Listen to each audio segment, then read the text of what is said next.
Hello guys, isang earning app naman ngayon ang ituro ko sa inyo na legit at paying pa. Ito po ay si Card Story by Buzzsprout. Ituturo ko sa inyo ngayon guys kung paano kayo maglaro dito na hindi kayo mapagod kakahintay manood ng mga ads.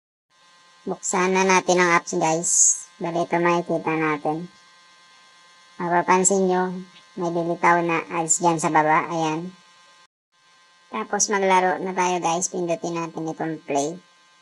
Madali lang naman to laruin guys. Hanapin nyo lang yung kulang na part sa picture. Yan, halimbawa yan. Pindutin natin to. Yan. Kung mapapansin nyo rin pala guys, sa baba ng level 650, merong 2/5, 3/5.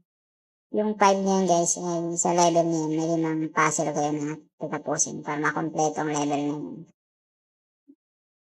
Tapos, bawat mali mo dito guys, may ads. Try natin magkamali. Pakita ko sa inyo na magkaka-ads siya. Bawat mali. Yan, nag-ads na.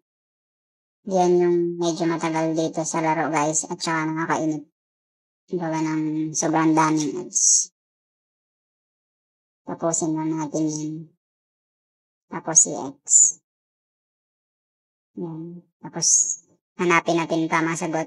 5/5 na. Mag-ads ulit yan guys. Yan. Although short ads lang pero sobrang dami. X lang natin ulit. At ayan guys, nakuha na natin yung rewards natin after ng ads.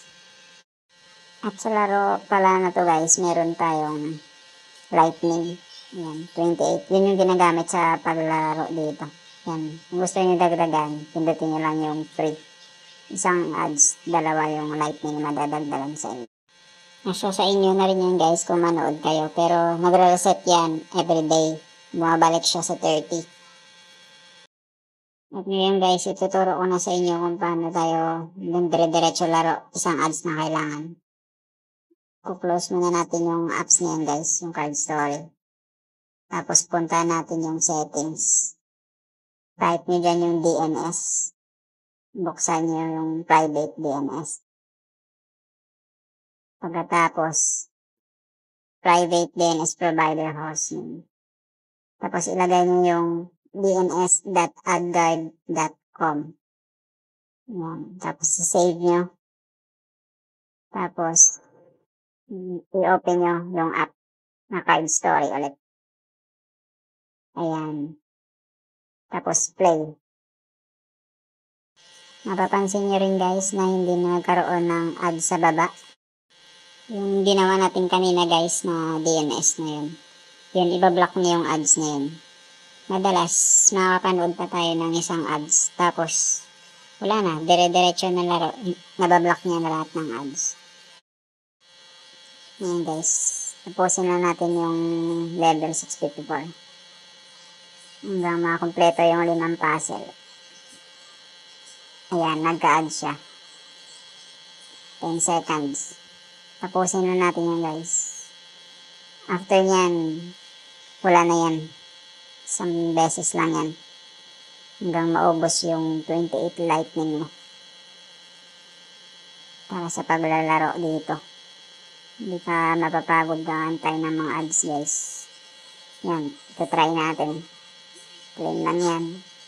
Yan, 27. Kahit nagmali-mali ka dyan guys, ayan, mapapansin nyo. Kahit mali-mali yung pinipindot ko, pero hindi siya nagkaka-ads.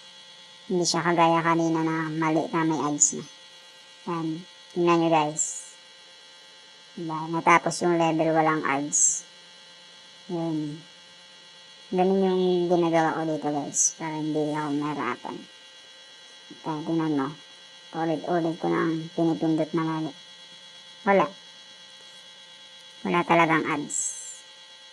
At maubos mo yan yung 30 lightning mo. Ayan. Ayan guys, i-claim na natin. Mabilis lang yan laruin guys. Basta walang ads. Ayan.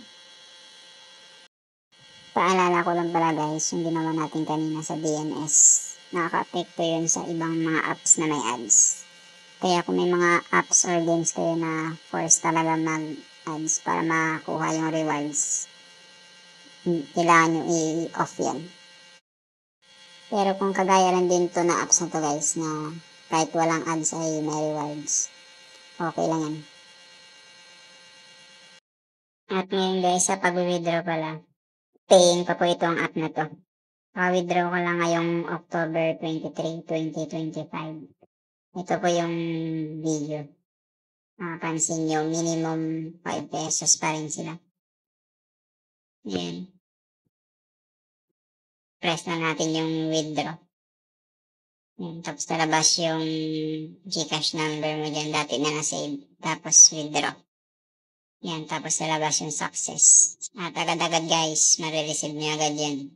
Wala pang 1 minute. Tingnan nyo. Ayan. Na-receive ko na agad. Kaya legit pa rin ito guys. Salamat sa panonood guys. Subscribe na rin po kayo. Mag-upload din po ako ng marami pang earning apps para ma-share sa inyo. Salamat.